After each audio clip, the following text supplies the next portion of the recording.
We were in the middle of making the first album, and I was a lot of songs short. And I was like, oh, this is not going to be good.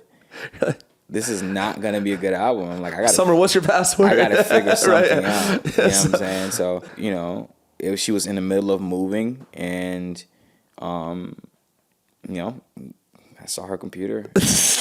I went for it. And I found some shit. And I was like, wow, you know, that, you know, we got the first single off the first album, Playing Games. We got a lot of songs off that. But yeah, anyways. That's amazing. Yeah. Way to get it done, Justice. It's just about just being creative. Way to get it done, absolutely. Yeah. No, the word no is just like, not now for me.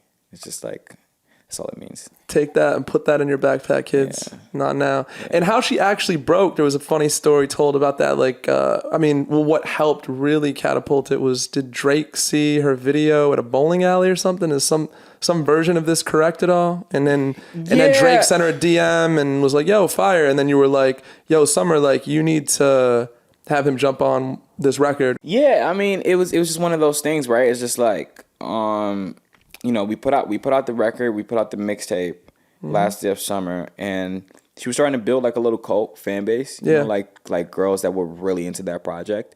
So it was spreading slowly. Wasn't like the biggest thing in the world yet, but it was building and it felt great. And Girls You Love was doing great, and obviously we had a really, really cool video for it that went viral a few times, like, you know, on social media. And I think that it was just what the girls were playing at the time, and I think that's what makes Drake a great A&R, because he's listening to what women particularly listen to. Yeah, I agree.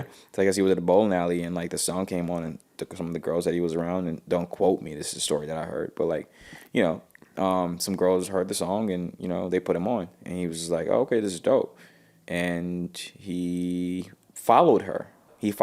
And, you know, for me knowing that if I'm the biggest artist in the world, I'm not just gonna do something until you ask. That's just my ego, though. If I was Drake, but yeah, you know, you follow her, and that was a huge deal because she's very inspired by him. Yeah, and she was like, "Yo, Drake." That was probably a big moment. Like, holy shit, yeah, very inspired by him, and you know, and his music and what he's contributed to music. I was like, yo, like, I think there'd be a great opportunity to put him on Girls You Love. And she was just like, yeah, but he didn't ask me, and we haven't said anything to each other. I'm like, listen, he's a nice guy. You know what I'm saying? More importantly, he's a music guy. So if he followed you for something. Yeah. You know what I'm saying? So I'm like, yo, hit him up. And she was obviously very nervous about it, but she did.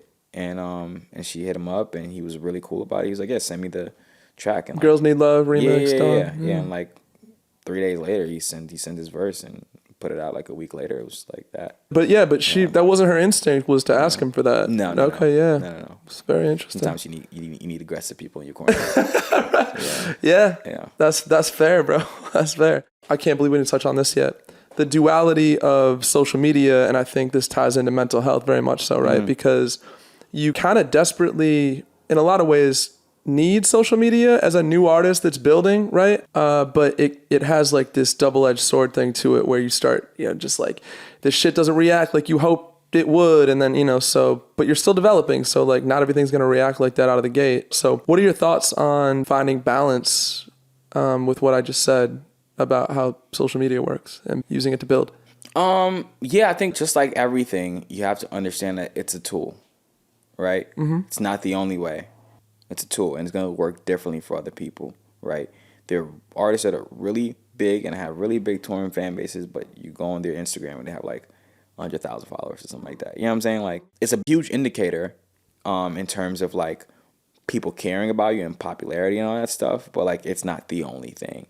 Even if you're like, say, like a baby artist, so you're trying to get your shit out there, you still feel like there's other way. Like, you don't need to be so reliant on that as a developing artist. Or no, what, you know? It's the quickest way and the most affordable way. Yeah. Right. That's what, because social media is free. Right. It's the only tool. Right. It's gonna cost you your soul, but it's the only tool.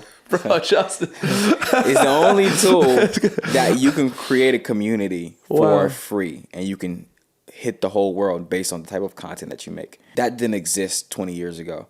You needed, you know, middlemen to be able to put you on TV to be able to communicate to the rest of the world. It's a gatekeeper killer. Yeah. Yeah. That's a good way to look at it. Now you can just go direct. So like, Yeah, like, yeah, people are mean on there. Yeah, people might not react, but okay, like, who cares? I understand it's a mental health podcast, but bro, it doesn't exist. Turn it off and the bullying is not real. Turn it off and the shit comment is not. It's just turn it off. But you're a developing artist and you're like trying to get your shit out there and find your audience, bro. Use it for what you need to use. And also, again, it's not that negativity doesn't hurt, because it does.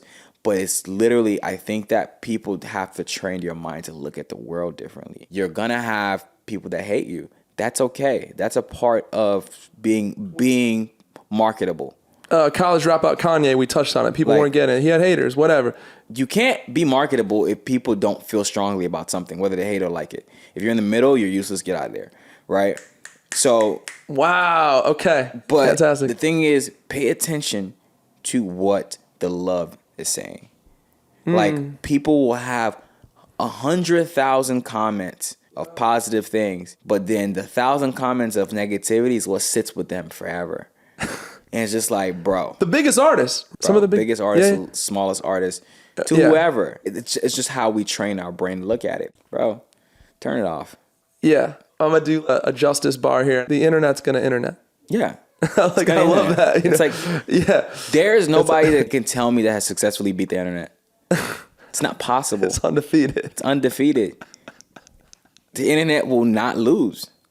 So understanding that allows you to just sleep peacefully.